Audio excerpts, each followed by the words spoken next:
नमस्कार मित्रों, TV 20 news परिवार की तरफ से आपके सहयोग के लिए आप सभी को हार्दिक शुभकामनाएं। आपका सहयोग हमेशा मिलता रहा। टीवी 20 न्यूज देखते रहिए, बने रहिए हमारे साथ। मैं हूं आपके साथ अशोक वर्मा। इस खबर के प्रायोजक हैं Purvanchal machinery agencies, Burma tower, Narauli, Tanishq showroom के नीचे, आजमगढ़। प्रोप्राइटर हैं अशोक वर्मा और मोबाइल नंबर है 9415207728। घोसी विधानसभा उपचुनाव में भाजपा प्रत्याशी दारा सिंह चौहान का राजनीतिक भविष्य भी दांव पर लगा था। उन्होंने सपा के घोसी विधायक पद से इस्तीफा देकर भाजपा की सदस्यता ग्रहण की थी। चर्चा थी कि वो चुनाव से पहले मंत्री बनाए जाएंगे, लेकिन ऐसा नहीं हुआ। ये कयास लगाए जा रहे थे कि दारा सिंह चौहान जीत जाते तो इस बार भी मंत्री बनाए जाते, लेकिन ऐसा नहीं हुआ और वो चुनाव हार गए, जिससे उनका भविष्य अधर में फंस गया। आपको बता दें कि दारा सिंह ने 2022 में बतौर सपा प्रत्याशी 1,08,430 मत प्राप्त किए थे। भाजपा संगठन और सरकार का पूरा समर्थन पाने के बावजूद 2022 का प्रदर्शन कायम रखना ही उनकी सबसे बड़ी चुनौती थी। बता दें कि योगी सरकार में दारा सिंह कैबिनेट मंत्री थे और उनके पास वन एवं पर्यावरण जैसा महत्वपूर्ण विभाग था, लेकिन 2022 में विधानसभा चुनाव से ठीक पहले दारा सिंह चौहान ने स्वामी प्रसाद मौर्य और धर्म सिंह सैनी के साथ मंत्रिमंडल और भाजपा से इस्तीफा देकर सपा में चले गए थे। जानकार बताते हैं कि भाजपा सरकार से मंत्री पद छोड़कर सपा में शामिल होने वाले चौहान 2022 में सपा सरकार न बनने से वैसे निराश थे, मगर पार्टी में उम्मीद के हिसाब से महत्व न मिलने से आहत होकर चौहान ने कुछ दिन पहले फिर पाला बदला। सपा और विधायकी से इस्तीफा देकर दोबारा भाजपा में शामिल हो गए।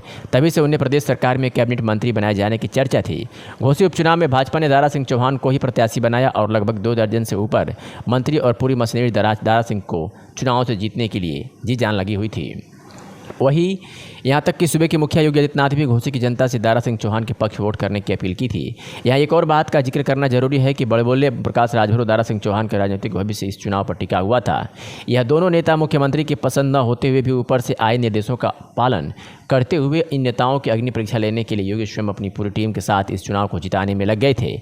लेकिन सपा मुखिया अखिलेश यादव और शिवपाल यादव की रणनीति काम आई और स्वर्ण मतदाता को उतारकर चुनाव को रोचक बना दिया था और यह सीट सपा के झोले में आ गई। यह चुनाव इंडिया गठबंधन की पहली परीक्षा थी जिसमें इंडिया गठबंधन को सफलता मिली है।